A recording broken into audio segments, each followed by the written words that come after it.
May palaka ba? Ah, May palaka. wala. Walang lumulundag na palaka. Wala pa.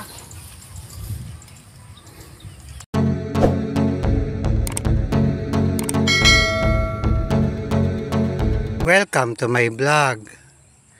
Maganda ang panahon ngayon. Walang ulan, kaya may time tayo na pumunta sa bukid para mapasyalan ng tanim na palay.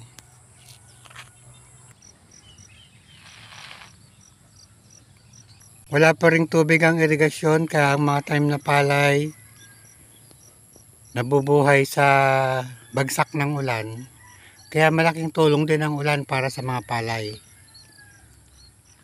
Yung ibang may bukid naman, gumagamit na lang bomba lang patubig. Kagaya ito yung madadaanan ko papuntang bukid. Naglagay na sila dito ng bomba lang tubig. Hindi pa rin kasi tapos na ayusin ang irigasyon. Palaliman nila at saka pinaluluwang at saka nila sinisemento. Yung magkabilang gilid kasi marami ng mga natibag na semento, kaya inaayos na nila yung daanan ng tubig o yung irigasyon.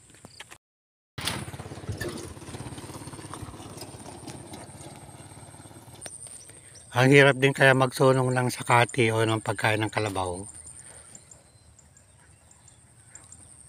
Mahira na kasi yung lupa na pagsusugahan ng mga hayop gawa ng may mga tanim na ng palay.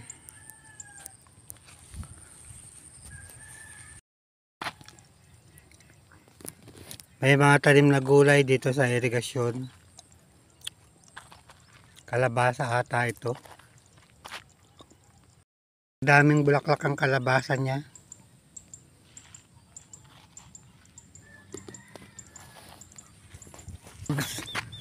Sa gawin naman nato, sitaw ang tinanim niya. Basta masipag talaga, maraming paraan. Kahit sa daanan ng irigasyon, nakakapagtanim.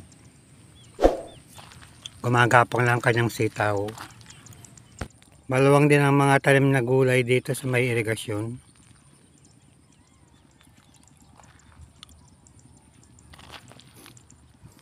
Mayroong kuliglig na dumarating.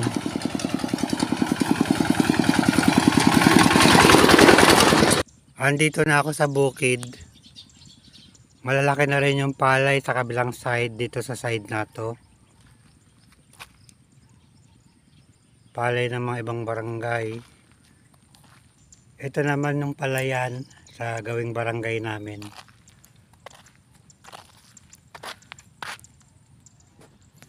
Dito na ako sa palay na tanim.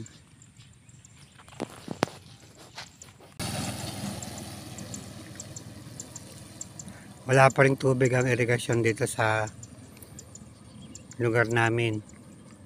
Andito na ako sa palayan. Malalaki na rin yung tanim na gulay ni Don Paquito at saka namang Jumong. May bulaklak na yung upo. Maaga pa lang kasi, kaya oras ng mga tao para magpunta ng bukid.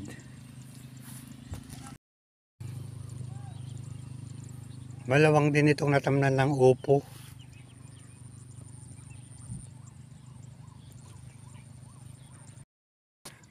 Dito ako nagdaan sa likuran. Kaya nandito ako sa dulo ng palayan. Ito na itsura ng palay dito sa bandang dulo, tabi ng irigasyon. Malalusog naman at saka maganda naman ang pagkakatubo. Medyo masukal ang pilapil kasi sunod-sunod ang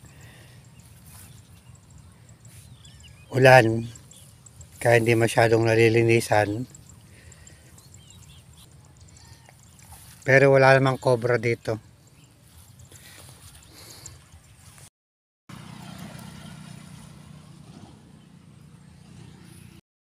Nakakatuwa namang pagmasdan ng tanim na palay.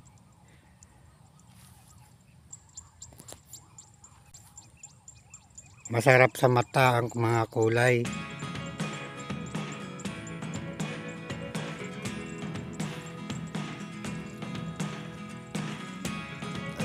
6:45 ng umaga pero ganito nakatindi ang sikat ng araw. Although hindi naman masakit sa balat, vitamins pa rin naman.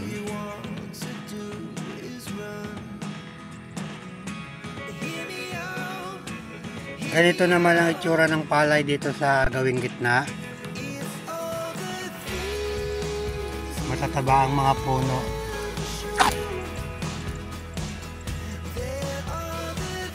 Panalo rin sa pagkakatubo.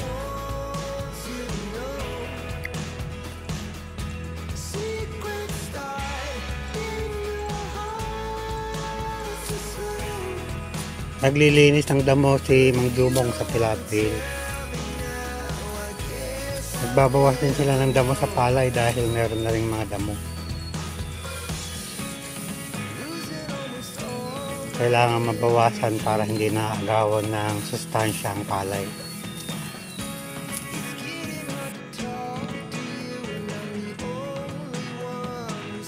Pati si Don Paquito nagdadamo rin kasama ng Mang Dumong. Palabas na gamit ng dalawa.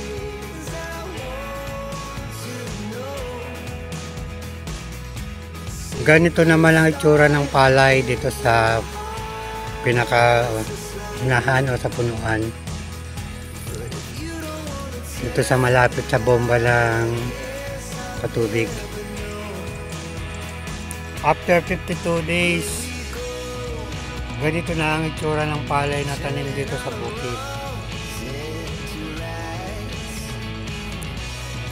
Nagsisimula lang mamilog o bumilog ang kanilang mga puno.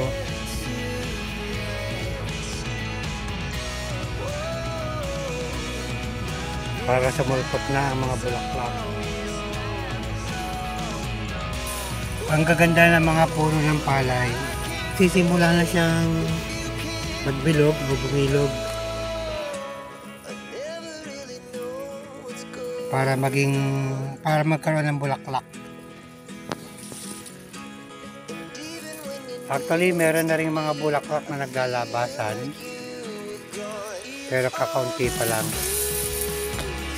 Marami na rin kuhol lang mga namatay kahit paano nabawasan naman ang golden kuhol ang tanim na palay. Ito muna ang update natin sa tanim na palay dito sa bukid.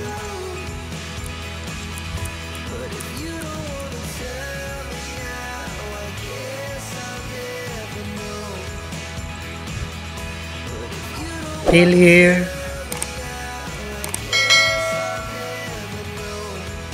Thanks for watching.